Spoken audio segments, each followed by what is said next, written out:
derrière la gloire, le strass et les paillettes, il y a parfois un mal-être dissimulé.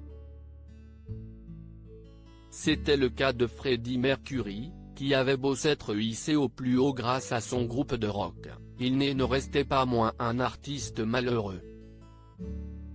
Dans son numéro de ce jeudi 29 octobre 2020, Paris Match dresse le portrait de ce chanteur talentueux qui avait des zones d'ombre. Pour rappel, CEST en 1970 que l'auteur-compositeur britannique forme avec Brian May, John Deacon et Roger Taylor le groupe Queen. Très vite, ils sont reconnus et accèdent à la célébrité. CEST aussi le début d'un petit business de la fête, comme l'indiquent nos confrères. Les after-shows se multiplient et font de la concurrence à ceux organisés par une autre star du moment, Elton John.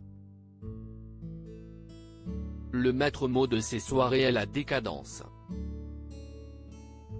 Les invités profitent du champagne qui coule à flot mais pas seulement, car la cocaïne circule librement. Ce sont d'ailleurs des serveurs qui sont chargés de distribuer la drogue aux convives intéressés. De plus, les dress codes les plus délirants sont exigés de la part des participants.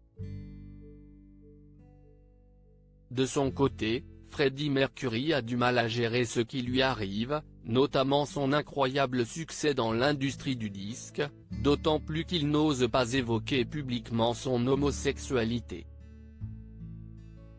Une vie marquée par l'excès puis par la maladie, il porte le poids de ce tabou sur ses épaules et se lâche lors des festivités nocturnes.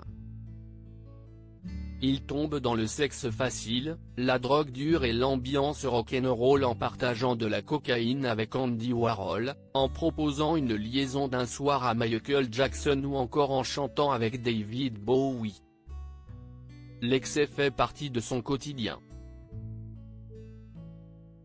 À Munich, il passe son temps dans les bars gays au sein desquels on ne le reconnaît pas et songe à mettre un terme à Queen.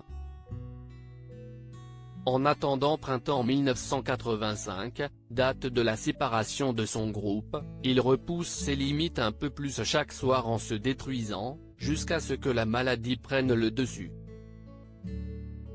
Freddie Mercury apprend en 1987 qu'il a le sida. Il rend son dernier souffle le 24 novembre 1991, à l'âge de 45 ans.